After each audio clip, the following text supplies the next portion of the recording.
Iran और Israel के बीच तनाव, युद्ध, जंग को पहले अमेरिका के नेता डोनाल्ड ट्रंप 2 सप्ताह के लिए आगे टाल देवे और लोगों को संकेत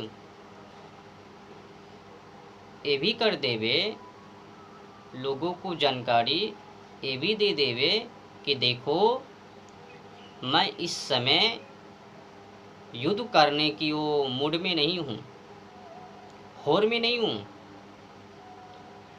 अभी इच्छा नहीं है।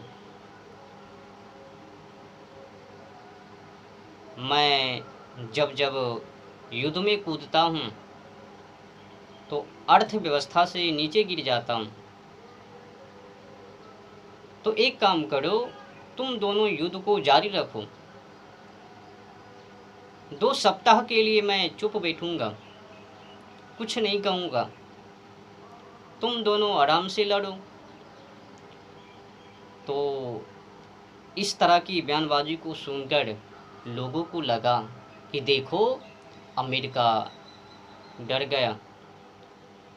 ईरान के फतेह मिसाइल, ड्रोन इत्यादि इत्यादि अगैरह वगैरह मिसाइल से तभी तो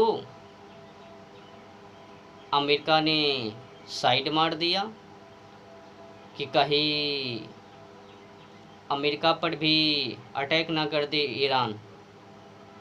कुछ भी बयानबाजी, झूठी अखबार, लोगों को गलत सूचना दे दिया। कहा तो ये भी गया है कि कोबरा सांप के ऊपर विश्वास कर लेना,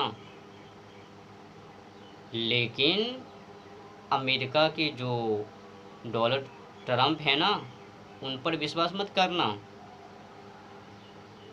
उनका रूप रंग हर हमेशा चेंज, बदलाव, परिवर्तन, कभी कुछ कहवे कभी कुछ करबे,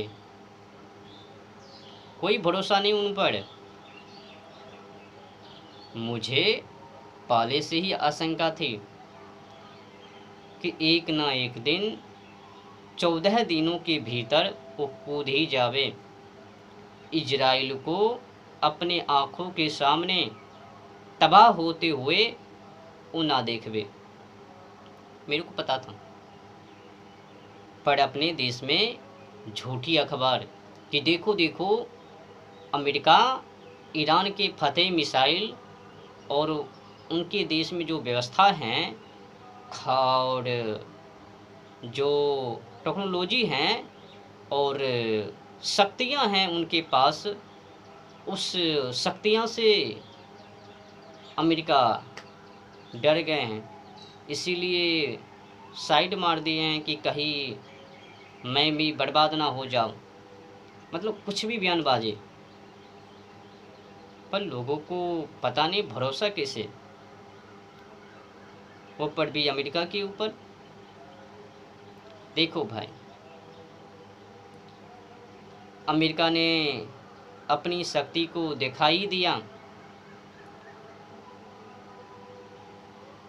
और अमेरिका के नेता डोनाल्ड ट्रंप, उनका रंग रूप कैसा है वो भी आप लोगों ने जान ही लिया और आपको पता भी चल ही गया होगा कि इजराइल को मरते दम तक अमेरिका साथ ना छोड़वे। हर कीमत, हर मूल्य पर अमेरिका इजराइल को साथ देवे, अंतिम रक्त बूंद तक। आपने कैसे सोच लिया कि इजराइल को तबाह होते हुए वो अमेरिका चुपचाप बैठ जावे, चुप्पी साध ले? कभी नहीं। अपनी आंखों के सामने अमेरिका कभी भी इजराइल को तबाह होते हुए बर्दाश्त नहीं। वो तो देख रहा था परमाणु अड्डा है कहाँ।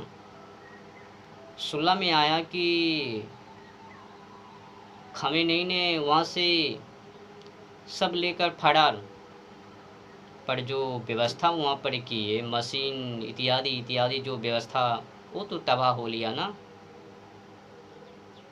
भले ही परमाणु बम का वो सब व्यवस्था लेकर फड़ा साइड कर दी, पर जो करोड़ों करोड़ उस व्यवस्था को करने में पैसा डॉलर खर्च, वो तो तबाह हो लिया। तो कुल मिलाकर बुरा न मानो तो होली है। इस समय इजराइल और ईरान दोनों तबाह हैं एक दूसरे से, दोनों की बर्बादी है। दोनों देश अर्थव्यवस्था से नीचे, क्षतिग्रस्त दोनों देश को नुकसान